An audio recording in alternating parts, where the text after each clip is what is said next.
अच्छा, कभी सोचा है कि गाड़ियों की टेक्नोलॉजी वक्त के साथ साथ कितनी बदल गई है? आज हम एक बहुत ही मशहूर गाड़ी सुजुकी कर्ट्स के दिलचस्प सफर पर बात करेंगे। खास तौर पर 2000 से 2017 तक, यानी 17 सालों में इस गाड़ी के दिल यानी इसके इंजन में क्या कुछ बदला। तो आइए देखते हैं कि हर नई अपडेट ने ना सिर्फ गाड़ी की पावर बढ़ाई बल्कि हमारी जेब पर भी कितना असर डाला। ये है हमारे सफर का पूरा रोड मैप। हम शुरुआत करेंगे साल 2000 से, जब कार्बोरेटर का दौर था। फिर देखेंगे 2007 की बड़ी तब्दीली, जब EFI टेक्नोलॉजी आई। उसके बाद कुछ छोटी मोटी बेहतरियों पर नजर डालेंगे और आखिर में पहुंचेंगे 2017 के जदीद दौर में।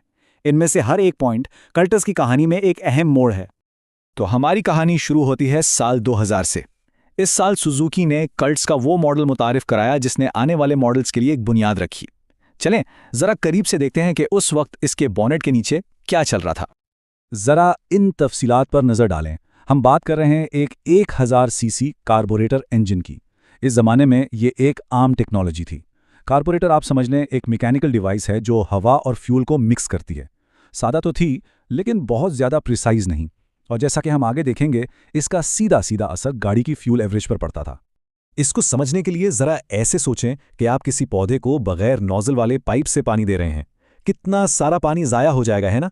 कार्बोरेटर टेक्नोलॉजी के साथ भी कुछ ऐसा ही था, क्योंकि हवा और फ्यूल का मिक्सचर एक अंदाजे पे बनता था। काफ़ी सारा फ्यूल ज़ाया हो जाता था, जिसका मतलब था कि गाड़ी 1 लीटर में इतना नहीं चल पाती थी जितना उसे चलना चाहिए।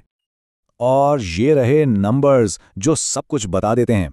शहर के अंदर ये गाड़ी तकरीबन 9 से 10 किलोमीटर फी लीटर देती थी। इस वक्त के हिसाब से शायद ये ठीक हो, लेकिन ज़रा सोचें, यही नंबर्स इस कहानी का नुक्ता आगाज़ थे जिसमें आगे चलकर एक ज़बरदस्त बेहतरी आने वाली थी। तो 7 साल आगे चलते हैं। साल 2007 में सुजुकी ने एक ऐसी तब्दीली की जिसने कर्ट्स को एक नई पहचान दी। उन्होंने एक ऐसी टेक्नोलॉजी मुतारिफ कराई जिसने सब कुछ बदल कर रख दिया, यानी EFI। तो EFI है क्या चीज़? इसे यूं समझें कि आपने एक आम मैकेनिकल सिस्टम से एक कंप्यूटर कंट्रोल्ड सिस्टम पर छलांग लगा लिए। अंदाजे से फ्यूल मिक्स करने के बजाय EFI सेंसर्स और एक छोटे कंप्यूटर का इस्तेमाल करता है ताकि बिल्कुल सही वक्त पर बिल्कुल सही मिकदार में फ्यूल इंजेक्ट किया जाए। ये अंदाजे से निकलकर एक्यूरेसी की तरफ एक बहुत बड़ा कदम था। और ये तब्दीली सिर्फ फ्यूल सिस्टम तक ही नहीं थी। सुजुकी ने इंजन का बुनियादी डिज़ाइन भी बदला। 3 सिलेंडर से 4 सिलेंडर पर आ गए। नतीजा, पावर में इजाफा हुआ। कागज पर शायद ये इतना बड़ा ना लगे, लेकिन ड्राइव करते हुए ये फर्क साफ महसूस होता था। अच्छा, तो सबके जहन में सबसे बड़ा सवाल तो यही था कि इस नई टेक्नोलॉजी से जेब पर क्या फ़र्क पड़ेगा? क्या ये गाड़ी वाकई में ज़्यादा फ्यूल एफिशिएंट थी? और जवाब था जी हाँ, बिल्कुल। शहर के अंदर का फ़र्क देखें। हम तकरीबन 9 किलोमीटर फी लीटर से सीधा 11 किलोमीटर फी लीटर पर आ गए। ये एक बहुत बड़ी बेहतरी है, ख़ास तौर पर शहर के ट्रैफिक में जहां बार बार रुकने और चलने से फ्यूल ज़्यादा खर्च होता है। और हाईवे पर तो कहानी और भी बेहतर हो गई।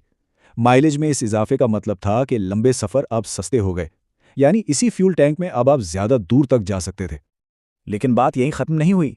2012 में सुजुकी ने कुछ छोटी मोटी तब्दीलियां की। हालांकि इंजन में कोई बड़ी तब्दीली नहीं हुई, लेकिन इन छोटी छोटी एडजस्टमेंट्स ने एफिशिएंसी को और भी बेहतर कर दिया, जो ये साबित करता है कि कभी कभी छोटी इस्लाहात भी बड़ा फर्क डाल सकती हैं। अगर 2007 की अपडेट एक बड़ी छलांग थी, तो 2017 में जो हुआ वो एक इनकलाब था। सुजुकी ने एक बिल्कुल नया इंजन प्लेटफॉर्म मुतारिफ कराया जिसने कर्ट्स के लिए एक नया मेयारी सेट कर दिया। मिलें K10B इंजन से। ये सिर्फ एक अपडेट नहीं था, ये एक मुकम्मल रीडिज़ाइन था।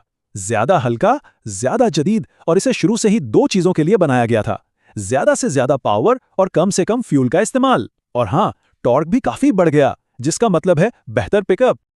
ये एक लाइन ना पूरी कहानी बता देती है। ये सिर्फ अगला कदम नहीं था, ये एक बहुत बड़ी लीप थी। पिछले इंजन से K10B में शिफ्ट होना ज़मीन और आसमान का फ़र्क था, ख़ास तौर पर जब बात परफॉर्मेंस की हो।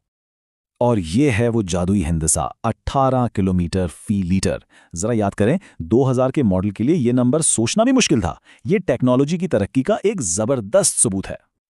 तो कुल मिलाकर इस नई इंजन टेक्नोलॉजी ने शानदार नताइज दिए। शहर और हाईवे दोनों जगहों पर फ्यूल की नुमाया बचत, मतलब पेट्रोल पंप के कम चक्कर और जेब में ज्यादा पैसे। तो चलें अब जरा पीछे हटकर पूरी तस्वीर देखते हैं।